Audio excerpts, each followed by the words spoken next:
ಅತ್ತೆ ಆದ್ಯ ಏನಾದ್ರೂ ಫೋನ್ ಮಾಡಿದ್ಲ? ಇಲ್ಲಪ್ಪ ಸೀನು. ನಾನು ಬರ್ತೀನಿ ನೀವು ಹೋಗಿ ಅಂತ ಹಾಸ್ಪಿಟ್ಲಲ್ಲೇ ಉಳ್ಕೊಂಡ್ಬಿಟ್ಲು. ಆದ್ರೆ ಯಾಕೆ ಅಂತ ಗೊತ್ತಿಲ್ಲ. ಅಲ್ಲ, ಅವಳಿಗೆ ಏನ್ ಕೆಲ್ಸ ಇದೆ ಅಂತ ನನಗೂ ಅರ್ಥ ಆಗ್ತಿಲ್ಲ. ಇಷ್ಟು ಹೊತ್ತಾದ್ರೂ ಬಂದಿಲ್ಲ ನೋಡು.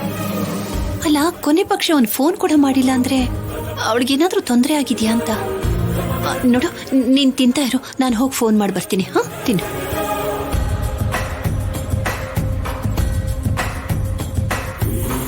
ಅಣ್ಣ, ಸ್ವಲ್ಪ ಬೇಗ ಹೋಗಿ.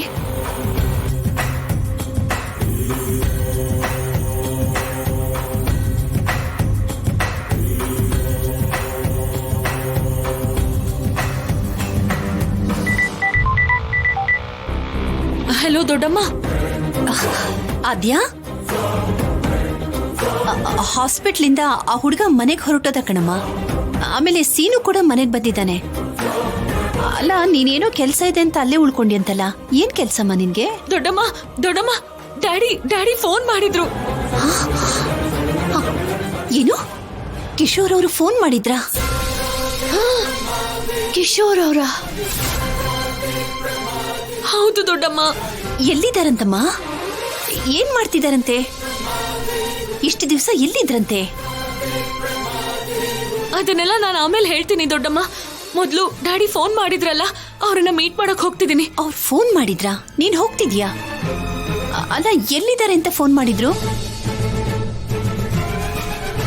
ದೊಡ್ಡಬಳ್ಳಾಪುರ ಮಲ್ಲಿಗೆ ಹೂವಿನ ತೋಟದ ಹತ್ರ ಇದಾರಂತೆ. ಏನು, ದೊಡ್ಡಬಳ್ಳಾಪುರ ಮಲ್ಲಿಗೆ ಹೂವಿನ ತೋಟದ ಹತ್ರನಾ? ದೊಡ್ಡಬಳ್ಳಾಪುರ ಮಲ್ಲಿಗೆ ತೋಟದ ಹತ್ರನಾ? ಹೌದು ದೊಡ್ಡಮ್ಮ. ಅದಕ್ಕೆ ಡ್ಯಾಡಿನ ನೋಡೋದಕ್ಕೆ ಅಂತ ಹೋಗ್ತಿದ್ದೀನಿ. ಡ್ಯಾಡಿನ ಕರ್ಕೊಂಡು ಮನೆಗ್ ಬಂದ್ಮೇಲೆ ಮಿಕ್ಕಿರೋ ಎಲ್ಲಾ ವಿಷಯನೂ ಮಾತಾಡ್ಕೊಳ್ಳೋಣ. ಸರಿಮಾ, ನೋಡು ಆದ್ಯಾ, ಸ್ವಲ್ಪ ಹುಷಾರು. ಸರಿ ದೊಡ್ಡಮ್ಮ.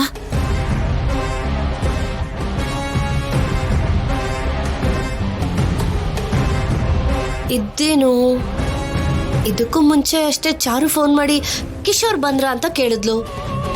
ಇವಾಗ ಇವ್ರು ನೋಡಿದ್ರೆ ಆ ಕಿಶೋರ್ ಅವರು ಸಿಕ್ಕಿದ್ದಾರೆ, ಅಲ್ಲೆಲ್ಲೋ ಇದಾರೆ ಅಂತ ಹೇಳ್ತಿದ್ದಾರೆ. ಆದ್ಯ ಏನೋ ಕಿಶೋರ್ ಸಿಕ್ಕಿದ್ದಾರೆ ಅಂತ ಫೋನ್ ಮಾಡಿದ್ಲು. ಚಾರು ಏನೋ ಅವ್ರು ಬಂದ್ರ ಅಂತ ಫೋನ್ ಮಾಡಿದ್ಲು. ಅವಳು ಹೀಗೆ ಸಪ್ರೇಟ್ ಆಗಿ ಫೋನ್ ಮಾಡಿ ಕೇಳಿದ್ಲು ಅಂದ್ರೆ ಏನೋ ಸಮಸ್ಯೆ ಇದ್ದೇ ಇರುತ್ತೆ. ಮೊದ್ಲು ಅವಳಿಗೆ ಫೋನ್ ಮಾಡಿ ವಿಷಯ ಹೇಳ್ಬಿಡ್ತೀನಿ. ಆದ್ಯನ್ ತಂದೆ ಕಿಶೋರ್ ಅವ್ರು ಫೋನ್ ಮಾಡಿದ್ರಂತೆ. ಏನು, ಮಾವ ಫೋನ್ ಮಾಡಿದ್ರಂತ? ದೊಡ್ಡಬಳ್ಳಾಪುರ ಮಲ್ಲಿಗೆ ಹೂವಿನ ತೋಟದ ಹತ್ರ ಇದಾರಂತೆ. ಅಲ್ಲಿಗೆ ಬಾಂದ್ರಂತೆ. ಇವಳು ಹೋಗ್ತಿದ್ದಾಳೆ.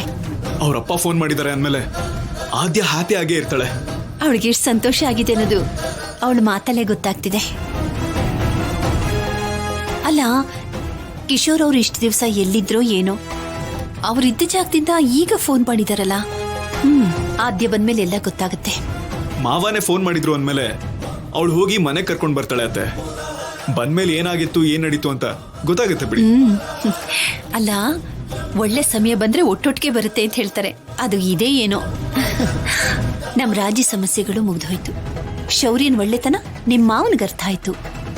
ಈಗ ನೋಡಿದ್ರೆ ಕಿಶೋರ್ ಅವರು ಆದ್ಯನಿಗೆ ಫೋನ್ ಮಾಡಿದ್ದಾರೆ. ನೋಡಿ ಅತ್ತೆ, ಇಲ್ಲಿವರೆಗೂ ಆದ್ಯಂಗಿದ್ದಂತ ನೋವು ಅದೊಂದೇ. ಇನ್ಮೇಲೆ ಅವಳಿಗೆ ಯಾವ ಚಿಂತೆನೂ ಇರಲ್ಲ. ಹೌದು ಸೀನು. ಹಾ, ತಗೋ, ತಿನ್ನು ತಿನ್ನು.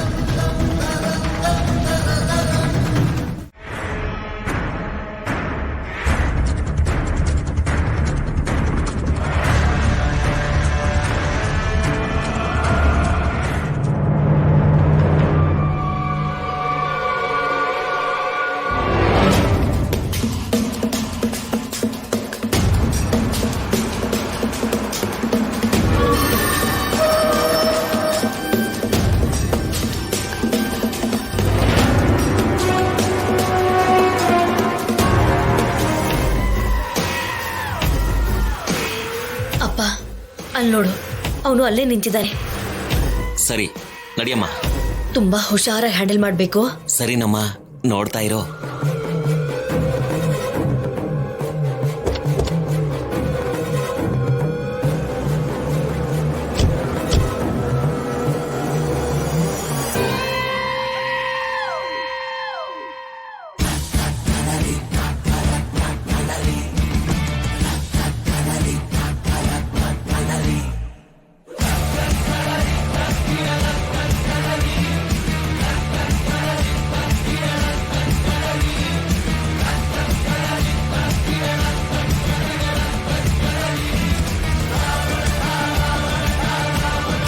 ಸಲಾಂ ಅಲೈಕುಂ ನಮಸ್ತೆ.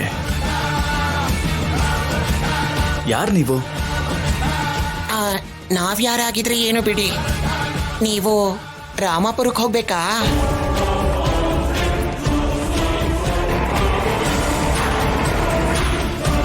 ನಾನು ರಾಮಾಪುರಕ್ಕೆ ಹೋಗ್ಬೇಕು ಅಂತ ನಿಮ್ಗೆ ಹೇಗೆ ಗೊತ್ತು? ಅದೇನಂದ್ರೆ ಇಲ್ಲಿಂದ ಯಾರೇ ಹೋದ್ರೂ ಕೂಡ ರಾಮಾಪುರಕ್ಕೆ ಹೋಗೋದು, ಅದಕ್ಕೆ ಹಾಗೆ ಕೇಳಿದ್ದು. ಇಷ್ಟಕ್ಕೆ ಯಾಕೆ ಅಷ್ಟು ಟೆನ್ಷನ್ ಆಗ್ತಾ ಇದ್ದೀರಾ? ನಡೀರಿ, ನಾವು ಆ ಊರಿಗೆ ಹೋಗ್ತಾ ಇದೀವಿ, ಒಟ್ಟಿಗೆ ಹೋಗೋಣ. ನಾನು ಹೋಗ್ತೀನಿ, ನಿಮ್ಮ ಪಾಡಿಗೆ ನೀವು ಹೋಗಿ. ಒಟ್ಟಿಗೆ ಹೋಗೋಣ ಅಂದ್ರೆ ನಿಮ್ಗೆ ಯಾಕೆ ಇಷ್ಟು ಮುಜುಗರ ಆಗ್ತಾ ಇದೆ? ನೀವೀಗ ಹೋಗ್ತಾ ಇರೋದು ಆ ರಾಜಾರಾಮ್ ಅವ್ರ ಮನೆಗೆ ತಾನೆ?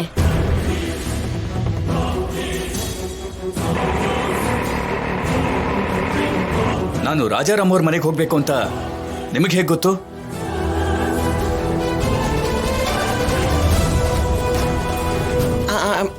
ಎಲ್ರೂ ಮಾಮೂಲಿಯಾಗ ಮನೆಗೆ ಹೋಗ್ತಾ ಇರ್ತಾರಲ್ವಾ, ಅದಕ್ಕೆ ಹಾಗಂದ್ಲು ಅವಳು. ಹೋಗೋಣ ನಡೀರಿ. ನನಗೆ ಬೇರೆ ಕೆಲಸ ಇದೆ, ನೀವು ಹೋಗಿ. ಸಾರು ನಾಚಿಕೆ ಪಡ್ತಾ ಇರೋ ಹಾಗಿದೆ, ನಾವೇ ಕರ್ಕೊಂಡು ಹೋಗೋಣ ಬಾ. ಏಯ್, ಏನ್ ಮಾತಾಡ್ತಿದ್ದೀರಾ? ಬನ್ನಿ, ಬಿಡಿ ನನ್ನ. ಅಯ್ಯೋ ಪರವಾಗಿಲ್ಲ, ಬನ್ನಿ ಸರ್. ಅಯ್ಯೋ ಬನ್ನಿ ಸರ್, ಮರ್ಯಾದೆಯಿಂದ ನಡೀರಿ ಸರ್. ಏನೋ ನಡೀರಿ ಸರ್. ಹೆದರ್ಕೋಬೇಡಿ.